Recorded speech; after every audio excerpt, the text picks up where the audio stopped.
아버지의 영향력, 엄마가 아무리 완벽해도 채워줄 수가 없습니다. 그러니까 하나님이 그렇게 만드신 것 같아요.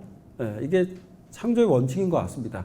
자, 그런데 오늘 이제 강의를 이제 마무리해야 되는데, 자, 그런데 이 소통의 능력은 앵무새처럼 그 말하는 방식에 있는 게 아니에요. 그럼 뭐 다 소통 전문가가 될게요.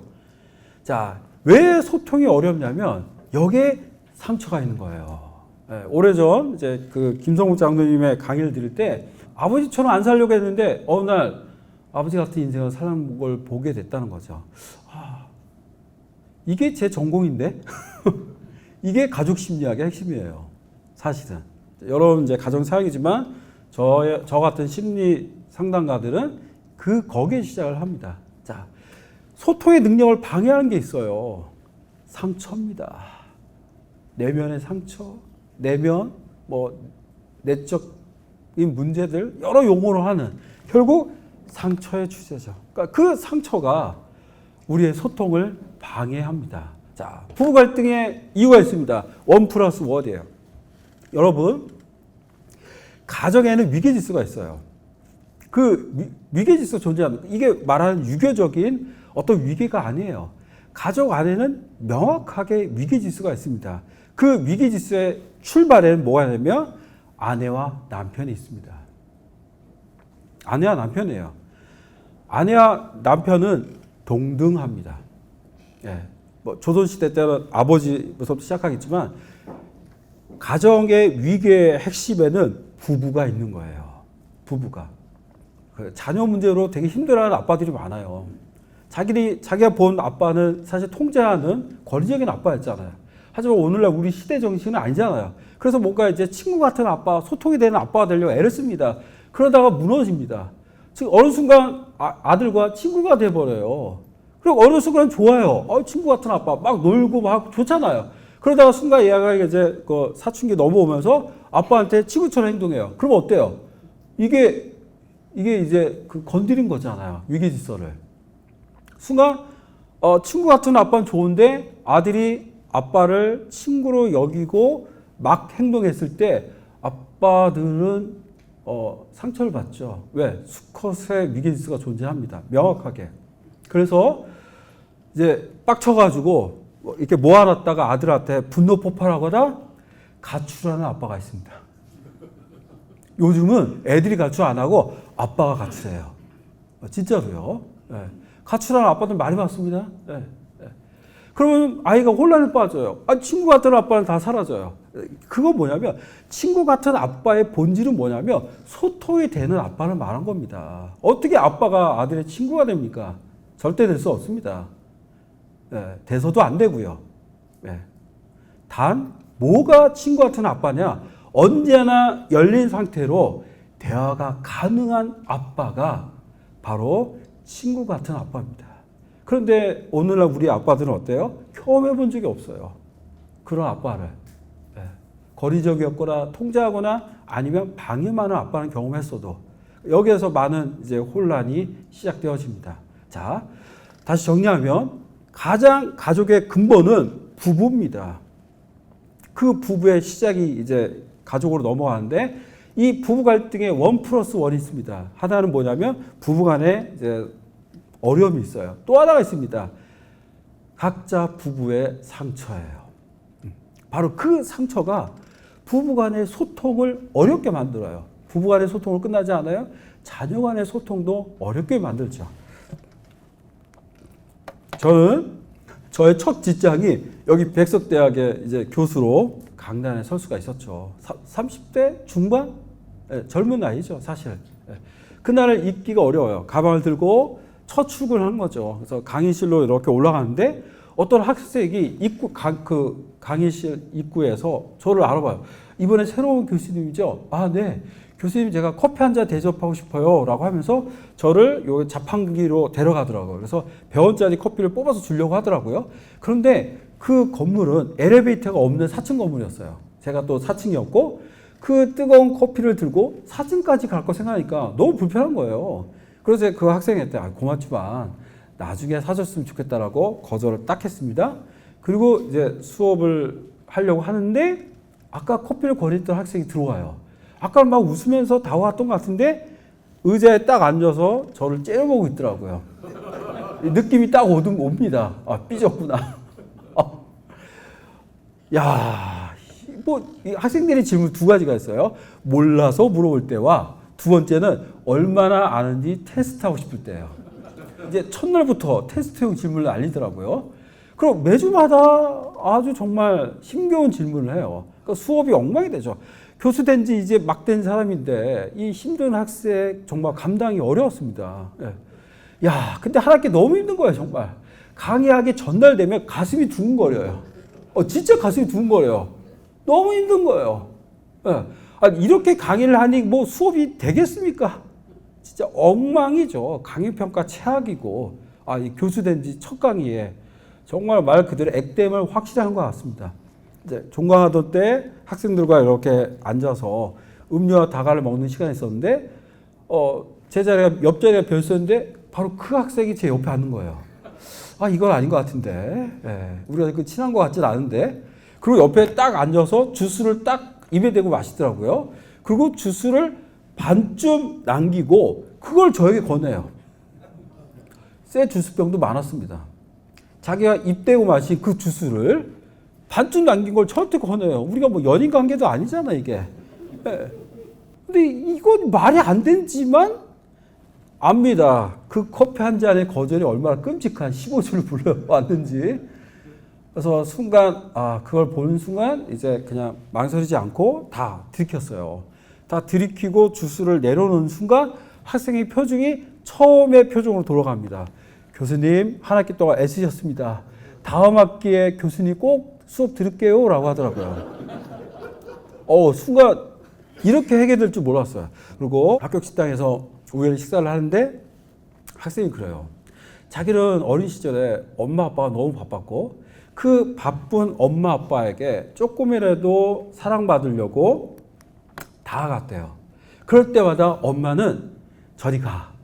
엄마 바쁜 거 안 보여? 라고 자기를 모욕을 주면서 밀쳐냈다는 거예요. 그리고 그 상처가 있대요. 그 말을 듣는 순간 깨달았죠. 상처구나.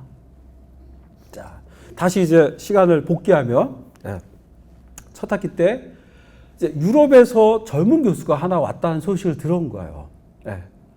이 학생은 용기를 낸 거죠. 그래서 커피 한 잔 사주면서 교수님에게 이제 다가가서 이름도 밝히고 친하게 지내고 싶었을 거예요. 당연히 그건 좋은 마음이죠.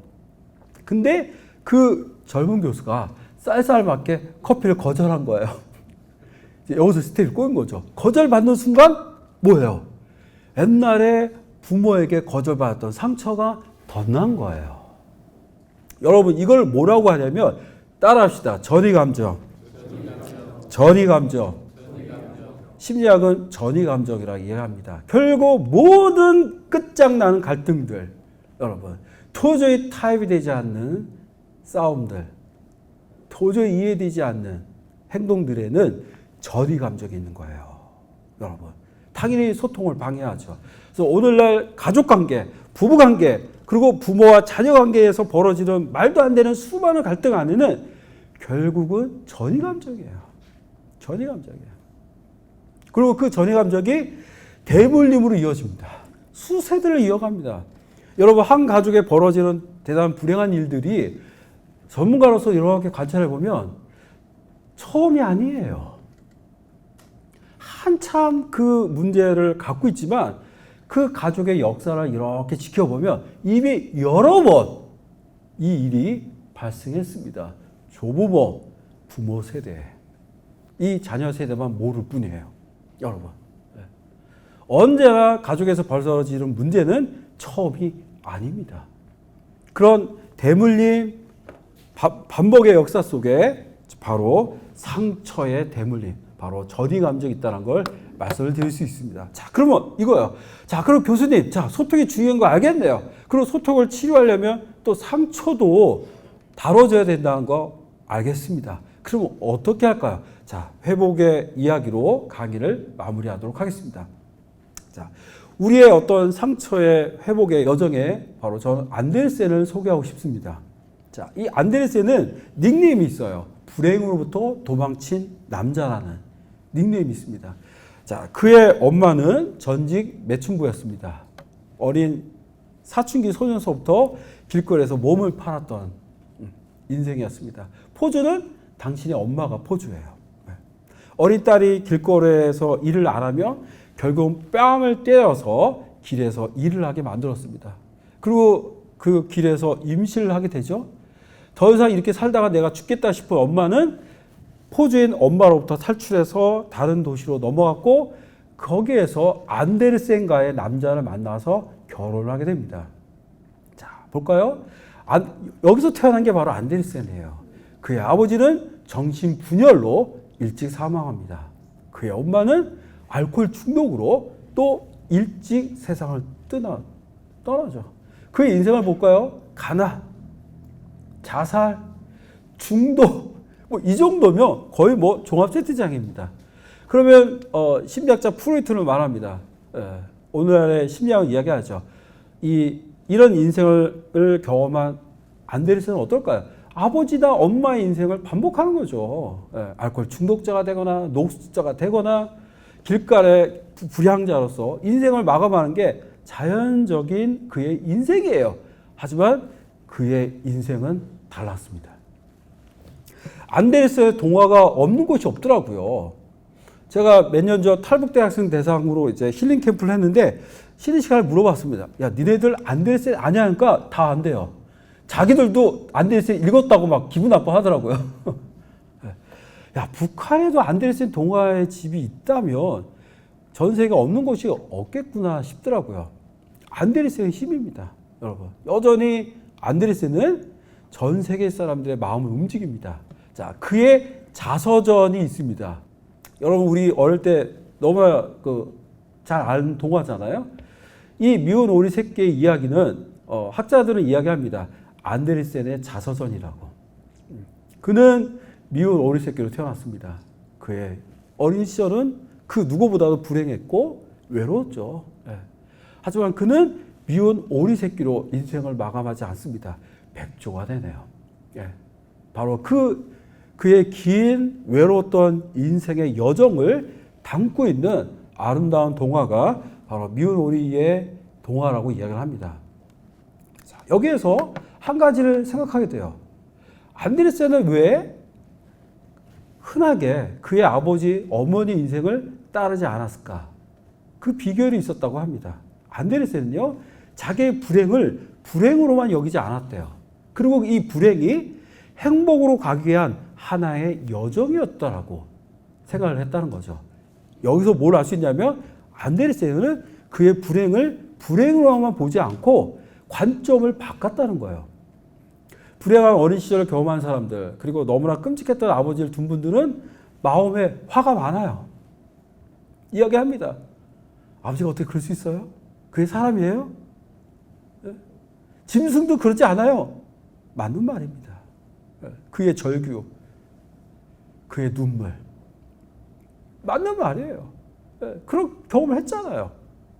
그런데 문제는 그렇게 계속 원망만 하고 그렇게 계속 화만 내면 아버지의 인생을 정확하게 따라가요.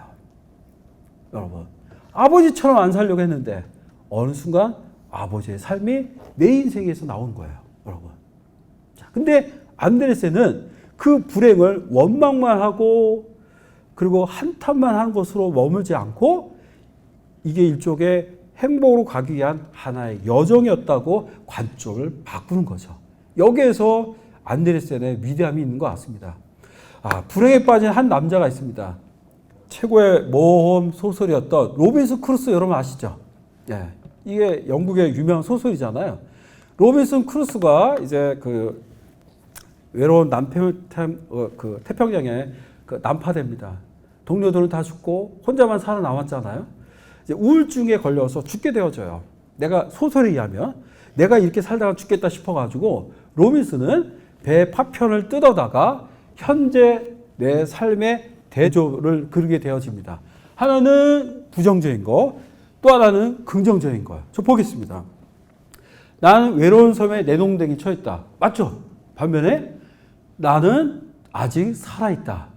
동료들처럼 물에 빠져 죽지 않았다. 맞습니다. 또 볼까요? 부정적인 거. 나는 지독한 운명을 위해 모든 인간 가운데 선택되었다. 그렇죠. 자, 반면에 그러나 나는 배의 모든 선원 가운데 선택되었다.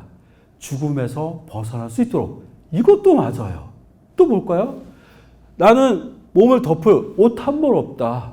자, 그렇죠. 자, 반면에 그러나 나는 옷을 거의 입을 일이 없다. 볼 사람도 없고 더운데 입지 않아도 되죠. 이렇게 현재 그는 긍정과 부정으로 대차 대조를 그리게 됩니다. 그리고 로빈스는 생각해요. 바로 긍정으로 선택하겠도록. 그리고 그는 27년간의 그 긴 외로운 섬 생활을 버텨내고 고향 영국으로 돌아갑니다. 자, 이 로빈슨의 이야기는 안데르센의 이야기와 연결되어 있습니다. 우리가 경험한 상처라 할지라도, 이미 과거에 경험한 상처라 할지라도 어떤 관점으로, 어떤 눈으로 보냐에 따라서 달라질 수 있다는 거예요. 이거죠. 컵이 물이 반이나 있네? 반이나 남았네? 네, 반밖에 없네? 바로 그 이야기입니다. 자, 여기 제 아들놈이 있습니다. 초등학교 5학년 때 제 아들인 것 같아요. 지금은 몸무게 100kg가 넘는 아들이 됐긴 했습니다만. 네. 우리 아들이 그 당시에 이제 유희왕 카드가 유행이었습니다. 아마 여러분들 유희왕 카드 많았을 거예요, 되게. 집에 넘치는 게 유희왕 카드인데 한 통 더 사주면 안 되냐는 거예요. 그래서 이제 제가 나가면서 그럼 아빠가 기왕 2통 사다 줄까? 너무 좋대요. 그러면서 막 팔딱팔딱 뛰고 웃더라고요. 그러니까 아이가 온 얼굴의 근육과 미소로 너무 행복해하는 거예요. 네, 활짝 웃으면서 그 낄낄거리고 막 웃는 그 모습을 보면서 이제 제가 문방구 가면서 좀 잡생각을 해봤습니다. 나이를 먹으니까 웃을 일이 없습니다. 네, 웬만해서 또 감동도 잘 없더라고요. 네, 내가 1,600원, 2통에 당시 1,600원인데 말도 안 돼. 160만 원 번다? 에이, 뭐 행복하겠어요. 1,600만 원? 기분은 되게 좋을 것 같아요. 행복까지야. 160억을 번다? 행복할 것 같아요. 아주 행복할 것 같아요. 네. 자, 그런데 이런 생각을 해봤습니다. 나는 160억을 벌면 뭔가를 할 수 있고 정말 뭔가 세상을 다 얻은 것처럼 행복할 텐데, 하지만 대한민국에 있는 어느 누군가에게 그 160억은 제가 160만 원 벌었을 때밖에 감흥이 없을 거 아니에요, 여러분. 자, 왜 여러분들 우리 인생은 공정하지 않습니다, 여러분. 성인이 된다는 건 뭘까요? 네. 그 공정하지 않음을 깨닫는 것 같아요. 열심히 일하면 돈 법니까? 꼭 그렇지도 않은 것 같아요. 성실하고 정직하면 부자가 됩니까? 꼭 그렇지도 않은 것 같아요, 여러분. 또 다른 문제인 것 같아요. 네. 어쩌면 우리 인생은 공정하지 않음을 때론 부딪히고 그걸 소화하는 인생인 것 같아요. 하지만 공정한 게 하나가 있어요. 행복은 주관적인 겁니다. 이 정도 돼야지 행복하다는 게 없어요, 여러분. 네. 내가 어떤 눈으로 어떤 선택을 하냐에 따라서 내 삶이 달라 보일 수 있다는 걸 한번 생각해 볼 수 있지 않나 싶습니다. 그러니까 내가 어떤 눈으로 보냐 이거예요. 비록 환경을 바꿀 수 없다 하더라도 지나온 나의 과거의 경험과 아픔을 바꿀 수는 없지만 그 과거를 바라보는 관점을 살짝 선택할 수 있어요. 안데르센처럼. 행복으로 가기 위한 하나의 여정이었다고.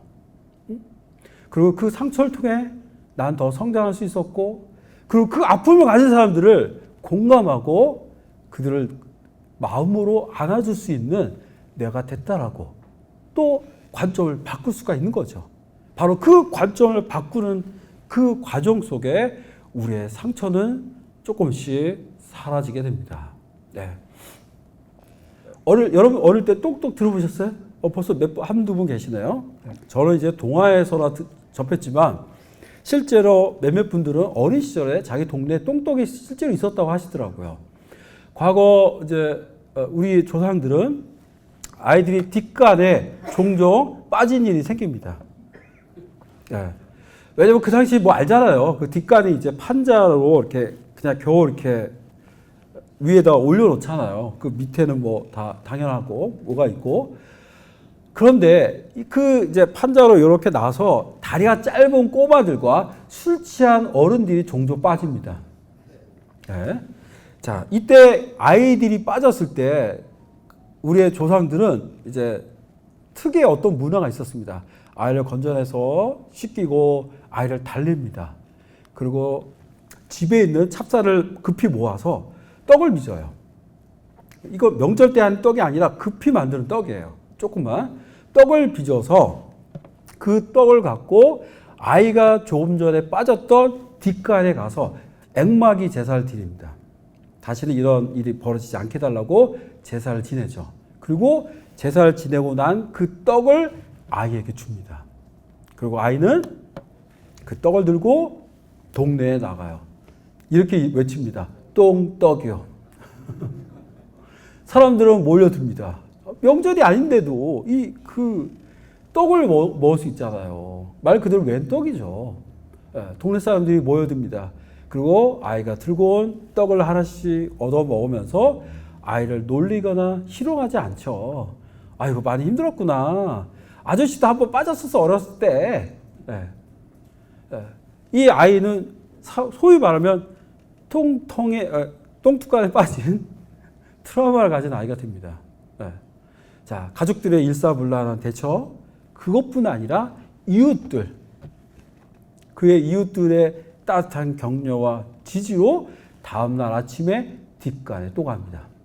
여러분, 우리의 상처는 혼자만으로 해결할 수 없는 것 같습니다.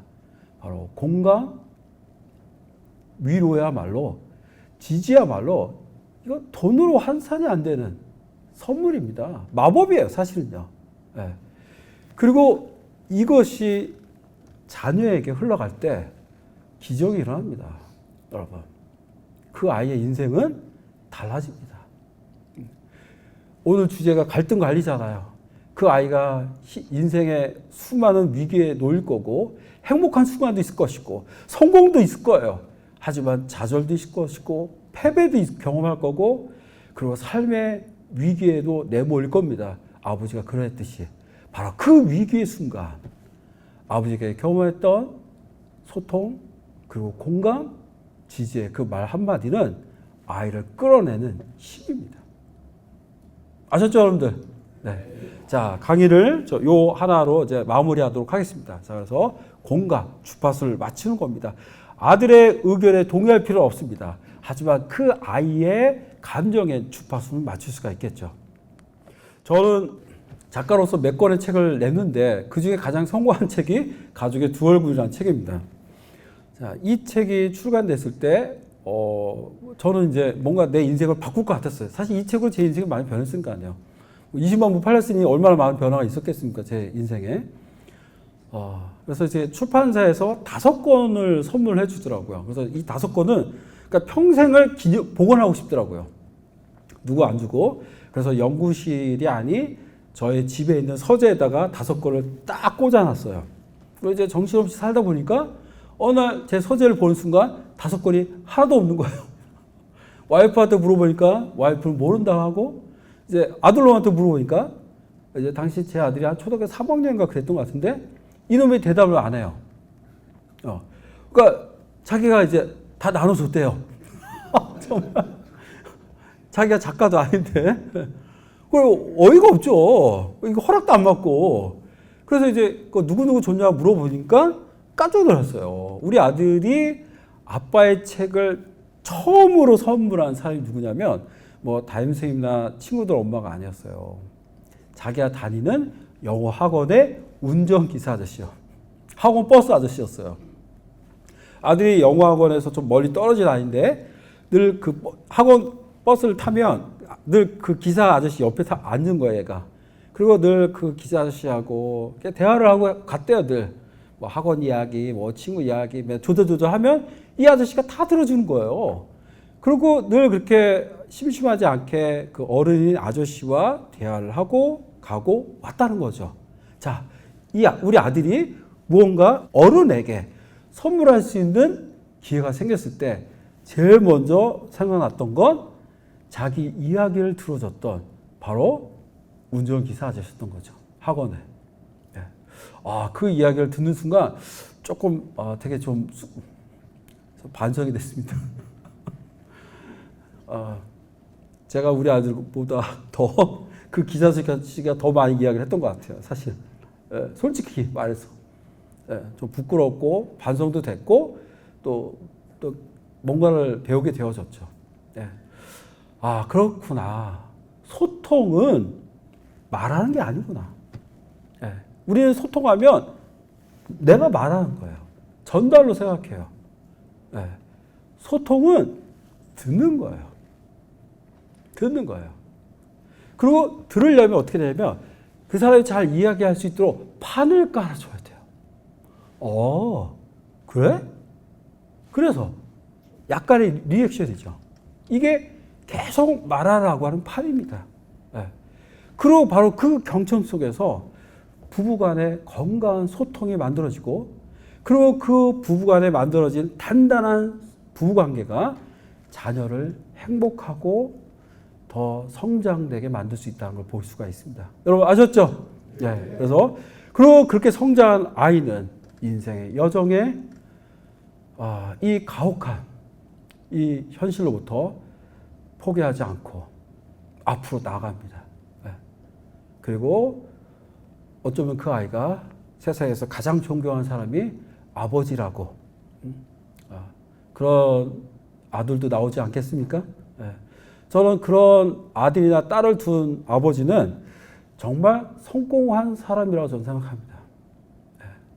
뭐 대단한 거 이루지 않았다 할지라도 이미 그 누구도 도달하기 어려웠던 그 지점을 얻은 거예요. 얼마나 멋진 삶입니까? 자녀들에게 존경받는 아버지가 되는 건 이건 진정이거든요. 쇼가 아니잖아요. 진정성이야. 인격이고 헌신이고 여러분들 그런 아버지가 다 되고 그런 아버지가 되는 과정이 있는 것 같습니다. 저도 역시 또 그렇게 갈 거고요. 또 오늘 저와 함께 이 이야기를 같이 나누게 된 거 기쁘게 생각합니다. 여러분 감사합니다.